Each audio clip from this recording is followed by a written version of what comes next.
കത്തുന്ന വേനൽ ചൂടിനെ അതിജീവിച്ച് ഏലം കൃഷി പരിപാലിക്കുന്ന കർഷകർ ഇടുക്കിയിലുണ്ട്.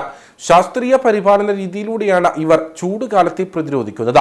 ശാന്തൻപാറ കൃഷി വിജ്ഞാൻ കേന്ദ്രയുടെ പരിപാലന രീതികളാണ് കർഷകർക്ക് തുണയാകുന്നത്. വേനൽ കടുത്തതോടെ ഇടുക്കിയിലെ ഏലം കൃഷി പ്രതിസന്ധിയിലാണ്. മിക്ക കൃഷിയിടങ്ങളിലും വൻതോതിൽ വരൾച്ച ബാധിച്ചിട്ടുണ്ട്. എന്നാൽ ശാന്തൻപാറ കൃഷി വിജ്ഞാൻ കേന്ദ്രയുടെ നിർദ്ദേശങ്ങൾ പാലിച്ച കർഷകർ ചൂടിനെ അതിജീവിച്ചു. നമ്മൾ ചെയ്യേണ്ട കാര്യങ്ങൾ എന്ന് വെച്ചാൽ ഒന്ന് കൊപ്പടിക്കരുത്.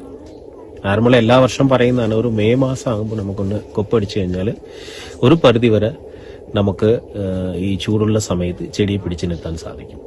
പിന്നെ രണ്ടാമത്തെ പറയുന്നത്, നമ്മൾ വർഷങ്ങളായിട്ട് 2016 തൊട്ട് ചെയ്യുന്ന കാര്യങ്ങളാണ് മെത്തലോ ബാക്ടീരിയ എന്ന് പറയുന്നത്. അത് പിങ്ക് പിഗ്മെന്റഡ് ഫാഗിലിറ്റേറ്റീവ് മെത്തലോട്രോപ്സ് എന്ന് പറയുന്ന ആ മിത്ര ബാക്ടീരിയ ഒരു 2 അല്ലെങ്കിൽ ഒരു 3 സ്പ്രേയെങ്കിലും ഈ ചൂടുള്ള സമയത്ത് ഒരു 30 ദിവസം ഗ്യാപ്പിൽ സ്പ്രേ ചെയ്ത് കൊടുത്തു കഴിഞ്ഞാൽ നമുക്ക് ഒരു 60-70% വരെ ചെടീനെ പിടിച്ചു നിർത്താൻ സാധിക്കും.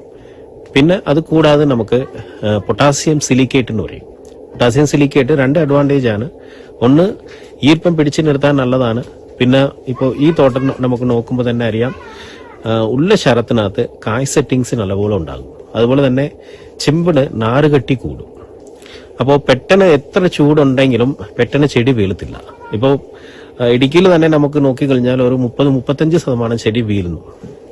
അപ്പോൾ അതിന്റെ മെയിൻ റീസൺ, നമ്മൾ കൂടുതൽ കെമിക്കലും വെള്ളം കൂടുതൽ നനച്ചു കൊടുത്താലും പെട്ടെന്ന് വീഴ്ന്നു പോകുന്നുണ്ടെങ്കിൽ മെയിൻ റീസൺ അതാണ്, നാറുകട്ടി അതിന് കുറവാണ്. കൃത്യമായ ഏലം പരിപാലനം സംബന്ധിച്ച് ഡോക്ടർ സുധാകർ വീഡിയോകൾ പങ്കുവയ്ക്കും. ഇതിൻ പ്രകാരമാണ് കർഷകർ കൃഷി പരിപാലിക്കുന്നത്. രാജകുമാരി ബി ഡിവിഷനിലെ സാബു മാത്യുവിന്റെ തോട്ടം ഇതിന് ഉദാഹരണമാണ്.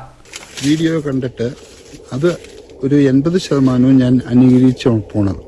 സാറ് പറഞ്ഞതുപോലെ പൊതയിടിയില് ഷെയ്ഡടി ഇല്ല, അങ്ങനെയുള്ള കാര്യങ്ങളാണ് നമ്മൾ ചെയ്യുന്നത്. പിന്നെ നമ്മൾ തൂമ്പാപ്പണി അങ്ങനെയുള്ള പരിപാടിയില്ല, എല്ലാം കൈകൊണ്ട് തന്നെയുള്ള പണികളാണ് കൂടുതൽ നമ്മൾ ചെയ്തു പോകുന്നത്. പിന്നെ സമയാസമയത്ത് മരുന്ന്, അതിന്റെ ഡോസും കുറച്ചാണ് ചെയ്തു പോകുന്നത്. പിള്ളേരെ എങ്ങനെ 1-ാം വർഷം 1 വയസ്സുള്ള കുട്ടികളെ നോക്കുന്നു, ആ രീതിയിൽ തന്നെ ചെടിയും നോക്കുന്നത്. വരൾച്ചയിലെ പ്രതിരോധം മാത്രമല്ല, ശാസ്ത്രീയ പരിപാലനം മികച്ച നേട്ടവും നൽകുമെന്നാണ് കർഷകർ പറയുന്നത്.